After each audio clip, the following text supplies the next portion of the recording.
Hello friends, Kanchan किचनमध्ये तुमचं स्वागत आहे। आज आपण पाहणार आहोत लापसी, जी की सतत प्रसादाला केली जाते आणि भंडारामध्ये खायला खूप मस्त लागते। चला तर मग आपण रेसिपीला सुरुवात करूया। आणि त्याच्यासाठी लागणारे साहित्य आहे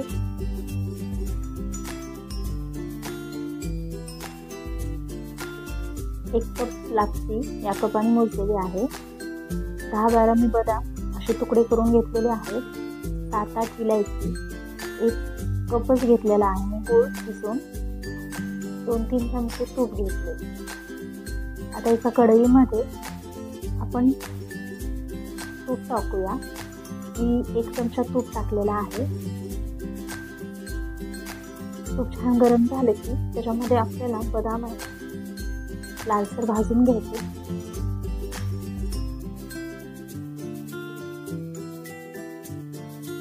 बदाम भाजले की त्याला काढून घ्या। त्याच्यामध्ये तुम्ही काजू पण ॲड करू शकतात किंवा दुसरे ड्रायफ्रूट्स कोणते तुम्हाला आवडतात ते पण तुम्ही ॲड करू शकतात। आपले बदाम छान भाजलेले आहेत। त्याच तुपामध्ये आपल्याला लापसी भाजून घ्यायची आहे। लापसी भाजताना तुम्ही कंटिन्युअसली हलवत राहा। लापसी भाजली की थोडीशी व्हाईट दिसते आणि ती फुगली जाते।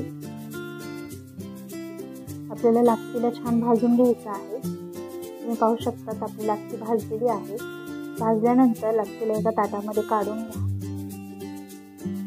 मी पूर्ण लापसी काढून घेतलेली आहे। आता ती लापसी आपल्याला कुकरमध्ये टाकून द्यायची आहे। त्याच्यामध्ये पाणी ॲड करा। लापसीच्या वरती थोडंसंच पाणी आलं पाहिजे। मी लापसीमध्ये 1 ग्लास पाणी ॲड केलेलं आहे।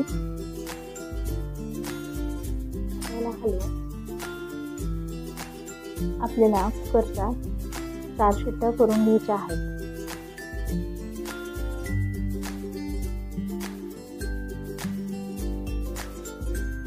आपल्या कुकरच्या शिट्ट्या झालेल्या आहेत। कुकर थंड पण झालेला आहे। आपण एक वेळेस लापसी चेक करून घेऊया। लापसी छान शिजलेली आहे। तुम्ही पाहू शकता छान शिजून तयार आहे।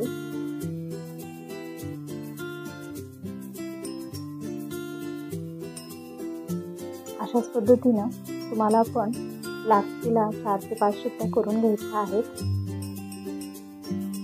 आणि आता आपण ही लापसी एका पॅनमध्ये काढून घेऊया। मी मव्याच्या पॅनमध्ये लापसी भाजली होती, त्याच पॅनमध्ये मी लापसी काढून घेतलेली आहे। आता याच्यामध्ये थोडंसं पाणी ॲड करायचं आहे।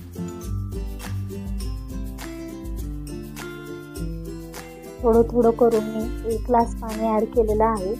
तुम्ही पाहू शकता अशा पद्धतीने आपली लापसी झाली पाहिजे। आता ह्याच्यामध्ये थोडंसं मीठ ॲड करायचं, कारण प्रत्येक गोड गोष्टीमध्ये चिमूटभर मीठ ॲड केलं तर त्याची चव खूप छान लागते।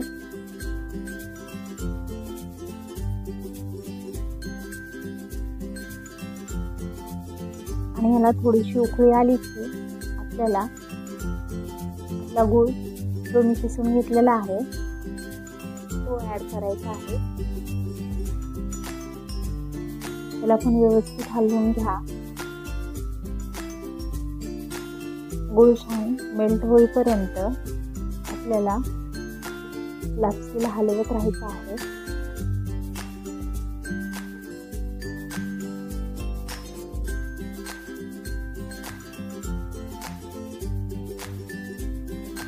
तुम्ही पाहू शकता की लापसीमध्ये गूळ सगळा मिक्स झालेला आहे।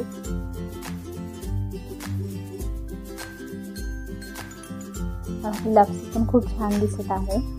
आता ह्याच्यामध्येच आपल्याला जे आपण बदाम भाजून घेतलेले आहेत ते ॲड करायचे आणि याला पण व्यवस्थित हलवून घ्यायचं आहे।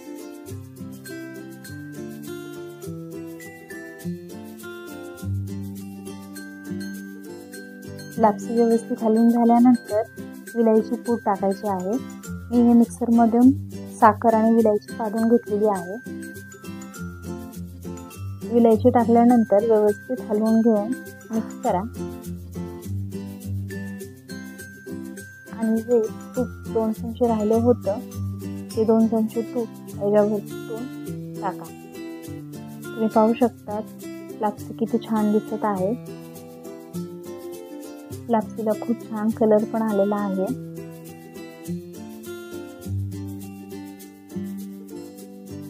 लापसीला व्यवस्थित हलवून घ्या आणि पूर्ण तूप मिक्स करा। आपली लापसी तयार आहे। तुम्ही पाहू शकता खूप छान झालेली आहे।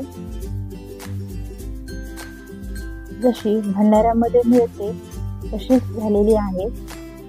चवीला पण खूप छान लागते। नक्की ट्राय करून पहा। आता आपण याची प्लेटिंग करून घेऊया। तुम्हाला जर ही रेसिपी आवडली असेल तर कांचन किचनला लाईक, शेअर, सबस्क्राईब करायला विसरू नका आणि कमेंटमध्ये नक्की कळवा की तुम्हाला ही लापसी कशी वाटली आणि नक्की करून पहा। अशाच काही चांगल्या रेसिपीसाठी कमेंटमध्ये नक्की कळवा। थँक्यू।